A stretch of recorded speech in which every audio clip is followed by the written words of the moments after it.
민수기 13장 25절에서 33절까지 말씀입니다. 40일 동안 땅을 정탐하기를 마치고 돌아와 바란 광야 가데스에 이르러 모세와 아론과 이스라엘 자손의 온 회중에게 나와 그들에게 보고하고 그 땅의 과일을 보이고 모세에게 말하여 이르되 당신이 우리를 보낸 땅에 간즉 과연 그 땅에 젖과 꿀이 흐르는데 이것은 그 땅의 과일이니이다. 그러나 그 땅 거주민은 강하고 성읍은 견고하고 심이 클 뿐 아니라 거기서 아낙 자손을 보았으며 아말렉인은 남방 땅에 거주하고 헤딘과 여부스인과 아모리인은 산지에 거주하고 가나안인은 해변과 요단가에 거주하더이다. 갈렙이 모세 앞에서 백성을 조용하게 하고 이르되 우리가 곧 올라가서 그 땅을 취하자 능히 이기리라 하나 그와 함께 올라갔던 사람들은 이르되 우리는 능히 올라가서 그 백성을 치지 못하리라. 그들은 우리보다 강하니라 하고 이스라엘 자손 앞에서 그 정탐한 땅을 악평하여 이르되 우리가 두루다니며 정탐한 땅은 그 거주민을 삼키는 땅이요 거기서 본 모든 백성은 신장이 장대한 자들이며 거기서 네피림 후손인 아낙 자손의 거인들을 보았나니 우리는 스스로 보기에도 메뚜기 같으니 그들이 보기에도 그와 같았을 것이니라. 아멘. 네, 오늘은 구약의 그리스도 18번째 시간인데요. 전쟁인가 방황인가라는 제목으로 지난주에 이어서 은혜를 나누겠습니다. 첫 번째 유월절 때 어린 양의 피가 문지방에 발라졌을 때 이스라엘 백성은 이집트에서 빠져나왔습니다. 이때 이스라엘 백성에게 구원이 임했습니다. 이 구원의 의미는 대속이라고 지난주에 말씀을 드렸었는데요. 대속은 쉽게 말하자면 종을 학대하는 주인에게서 종을 선대하는 새 주인이 값을 주고 그 종을 사는 것을 말합니다. 즉 이집트의 바로라는 이스라엘 백성을 학대하는 주인에게서 선하신 하나님이 유월절 어린 양의 핏값을 지불하시고 이스라엘 백성을 사신 사건이 유월절 사건입니다. 이 대속의 핵심은 이집트 바로의 소유에서 하나님의 소유로 이전되었다는 소유권 이전입니다. 이것이 바로 이스라엘이라는 나라의 시작이었고 그들이 절대 잊지 말아야 될 하나님의 백성의 정체성입니다. 그러나 그들은 구원은 받았지만 아직 하나님의 백성답지는 못했습니다. 그래서 그로부터 50일 뒤에 모세가 시내산에서 하나님으로부터 율법을 받았습니다. 이스라엘 백성의 구원은 유월절에 임했지만 그들이 하나님의 백성다워질 수 있었던 것은 50일 뒤였습니다. 그로부터 약 1500년 뒤에 유월절에 예수님께서 십자가에 못 박히셨습니다. 예수님은 유월절 어린 양의 실체로 이 땅에 오셨습니다. 예수님은 모든 인류의 죄를 대신해서 십자가에서 모든 피를 흘리시고 죽으셨습니다. 우리에게 임한 구원의 의미도 이스라엘 백성의 구원과 마찬가지로 대속입니다. 예수님이 우리 대신 죽으셨다는 말은 예수님이 우리가 지불해야 될 죄값을 대신 지불하셨다는 뜻입니다. 즉 우리는 예수님의 피값으로 사신 바 되었고 이제 더 이상 사탄의 종이 아니라 하나님의 자녀가 되었다는 의미입니다. 믿으십니까? 우리가 예수님의 대속으로 하나님의 자녀가 되었다는 것을 믿는다면 우리가 이젠 하나님의 소유라는 것도 믿어야 합니다. 내 인생은 더 이상 내 마음대로 살 수 있는 내 것이 아니라 하나님의 뜻대로 살아야 되는 하나님의 것이라는 것입니다. 예수님이 십자가에 못 박히셨던 유월절로부터 50일이 지난 후에 즉 오순절 때 마가 다락방에서 모여서 기도하던 120명에게 성령이 임했습니다. 예수님을 믿고 구원받고 하나님의 자녀는 되었지만 하나님의 자녀답지 못했던 그들에게 성령이 임했습니다. 성령은 곧 그리스도의 영이고 그리스도는 곧 말씀입니다. 베드로는 자기도 예수님이랑 같이 십자가를 지게 될까봐 예수님을 3번이나 부인하고 저주했었습니다. 그런데 성령이 임하자 베드로는 오순절을 기념하러 세계 각국에서 온 수많은 유대인들에게 예수님에 대해서 증거합니다. 그리고 기적처럼 3,000명이 회개하고 주께 돌아옵니다. 제자들은 예수님의 죽으심 직전까지 서로 누가 높은지를 따지며 다퉜습니다. 그런데 성령이 임하자 예수님께서 마지막에 기도하셨던 것처럼 우리가 하나 된 것처럼 즉 성부 성자 성령이 하나 된 것처럼 제자들도 하나가 되게 해달라는 기도에 그 기도가 성령이 임할 때 응답이 되었습니다. 제자들뿐만 아니라 함께 기도했던 120명 또 그날 믿게 되었던 3,000명이 하나가 되어서 모든 물건을 서로 통용하고 서로의 필요를 따라 나눴습니다. 그리고 그들은 날마다 사도의 가르침을 받고 서로 교제하고 떡을 떼며 오로지 기도하기에 힘썼습니다.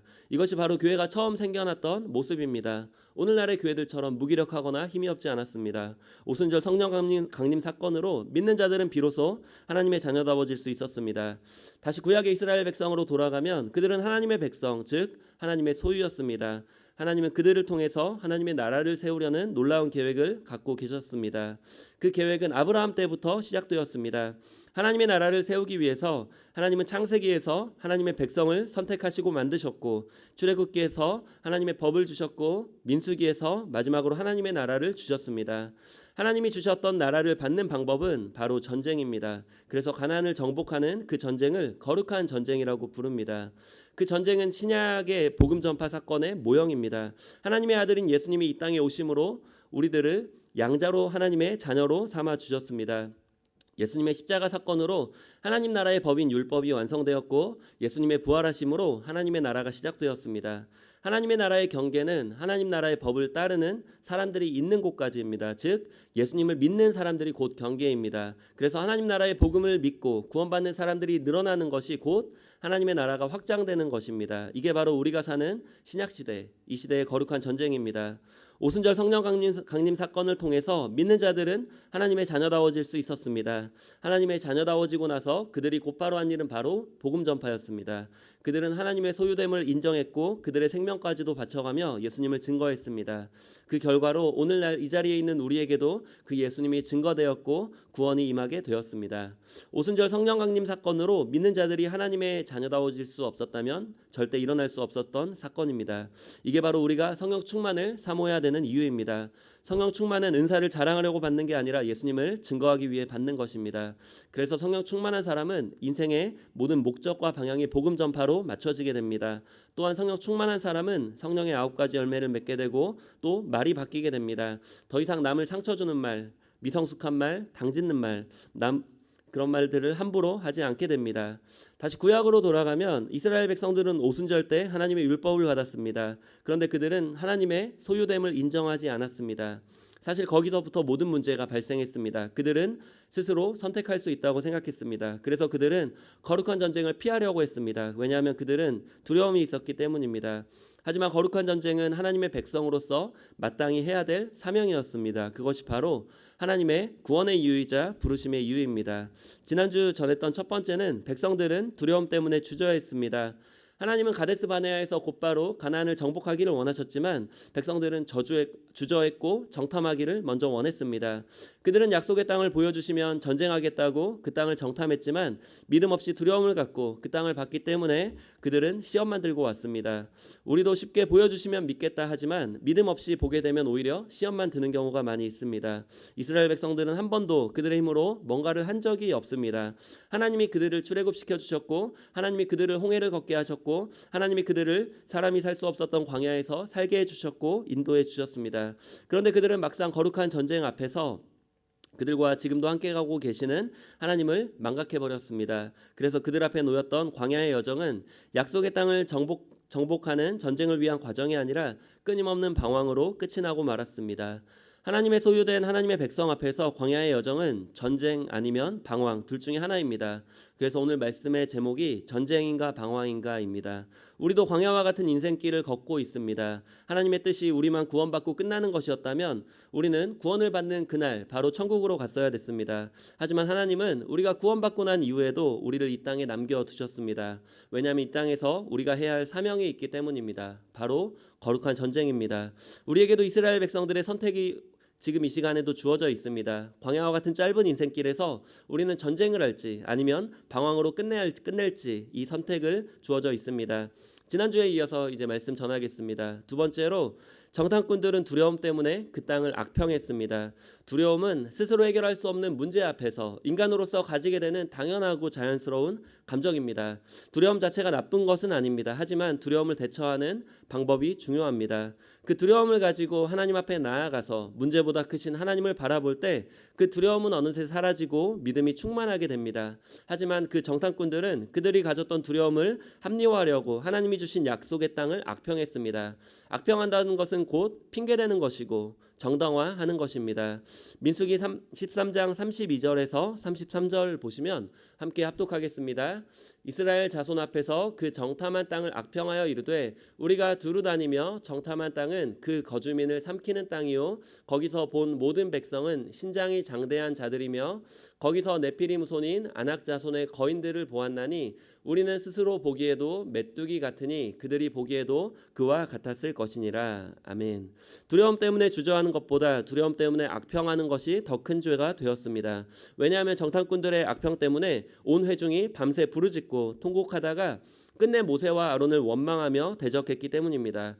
두려움은 하나님을 보지 못하게 만듭니다. 그래서 두려움과 믿음은 반비례해야 합니다. 두려움 때문에 하나님을 보지 못하는 백성들에게 여호수아와 갈렙은 하나님을 똑바로 보라며 이렇게 말했습니다. 민수기 14장 8절 우리 함께 합독하겠습니다. 야훼께서 우리를 기뻐하시면 우리를 그 땅으로 인도하여 들이시고 그 땅을 우리에게 주시리라. 이는 과연 젖과 꿀이 흐르는 땅이니라. 아멘. 약속의 땅을 들어가는 것이 백성들의 힘에 달려 있는 것이 아니라 하나님의 뜻에 달려 있다고 여호수아와 갈렙은 말했습니다. 그리고 하나님을 거역하지 말라고 말합니다. 왜냐하면 하나님의 소유된 하나님의 백성은 거룩한 전쟁이 곧 하나님의 명령이자 하나님의 부르심이었기 때문입니다. 이어서 9절에 여호수아와 갈렙은 또 이렇게 말합니다. 9절 함께 합독하겠습니다. 다만 야훼를 거역하지는 말라. 또 그 땅 백성을 두려워하지 말라. 그들은 우리의 먹이라. 그들의 보호자는 그들에게서 떠났고 야훼는 우리와 함께 하시느니라. 그들을 두려워하지 말라 하나. 이미 두려움에 휩싸였던 백성들은 하나님도 눈에 보이지 않았지만 하나님이 세우신 지도자도 눈에 보이지 않았습니다. 백성들은 지도자인 모세와 아론과 또 그들을 만류하던 여호수아와 갈렙을 돌로 쳐 죽이고 새로 지도자를 세워서 애굽으로 돌아가려고 했습니다. 그때 하나님의 영광이 나타나서 모든 백성을 죽이고 모세를 통해서 다시 나라를 시작하려고 하셨습니다.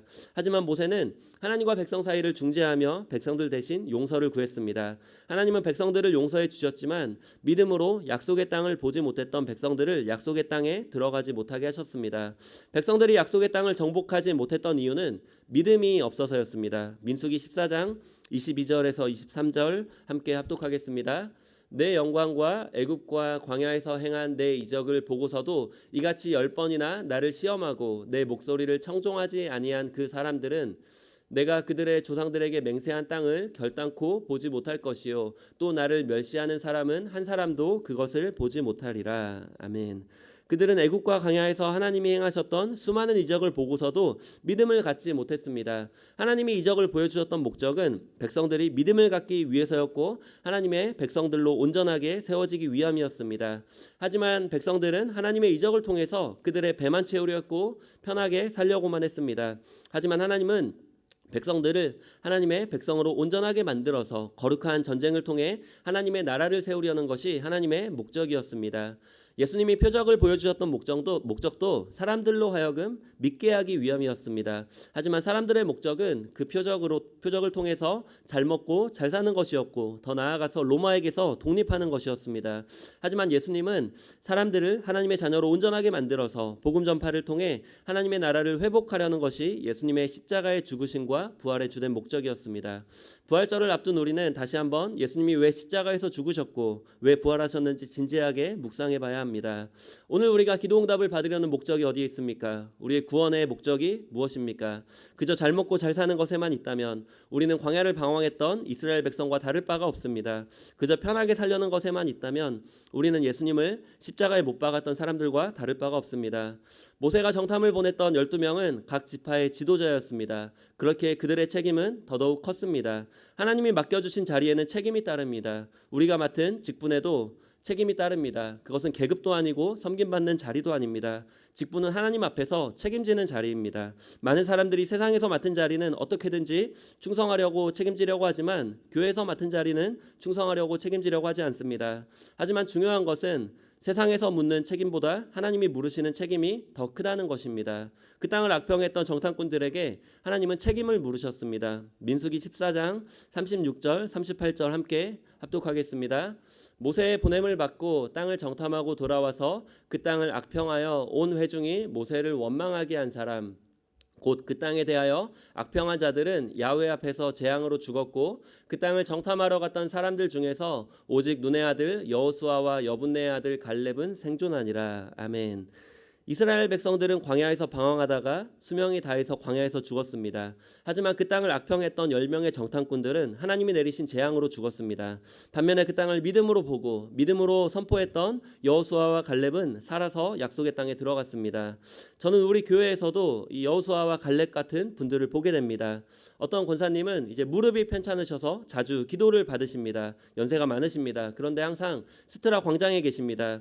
이 사람 저 사람 만나시면서 전도지를 나눠주십니다. 사람들은 외면하고 받지도 않으려 하지만 끝까지 나눠주십니다. 무릎이 편찮으셔서 그 광장에서 자주 쉬시고 또 자주 기도하시면서 전도하십니다. 누가 돈 주는 것도 아닌데 마치 직업처럼 열심히 전도하십니다. 또 어떤 전도사님은 주 5일 동안 시티를 다니시면서 전도하십니다. 전도 나가실 때마다 전도하시는 분과 함께 2시간 동안 힘껏 기도하고 전도를 나가십니다. 코로나 사태 속에서도 마스크를 쓰고 피켓을 들고 전도를 쉬지 않으셨습니다. 또 어떤 전도사님은 매일 새벽마다 무슬림 영혼을 위해 기도하시는 전도사님도 계십니다. 그 영혼을 위해 기도하실 때마다 눈물이 앞을 가린다고 하십니다. 물론 이분들 외에도 더 많은 분들이 계십니다. 말씀 맺겠습니다. 이스라엘 백성들은 광야의 여정에서 선택의 순간에 놓여 있었습니다. 거룩한 전쟁을 앞두고 그들은 두려움 때문에 주저했고 그 땅을 악평했습니다. 우리도 광야와 같은 인생길에서 선택의 순간에 놓여 있습니다. 복음 전파의 사명을 앞두고 바쁜 세상 일들을 앞세우며 주저할 수도 있습니다. 아니면 여러 가지 핑계를 대며 스스로를 정당화할 수도 있습니다. 하지만 여호수아와 갈렙처럼 믿음으로 상황이 아닌 하나님만을 바라보며 하나님이 보여주신 거룩한 전쟁에 참여할 수도 있습니다. 예수님은 잃어버린 한 영혼을 찾기 위해 이 땅에 오셨습니다. 짧고도 짧은 광야와 같은 인생길에서 가장 가치 있고 가장 의미 있는 복음 전파의 사명을 선택하셔서 잃어버린 한 영혼을 위해 날마다 기도하고 찾아가고 복음 전파하시는 저와 여러분이 되시길 예수님의 이름으로 간절히 축원합니다.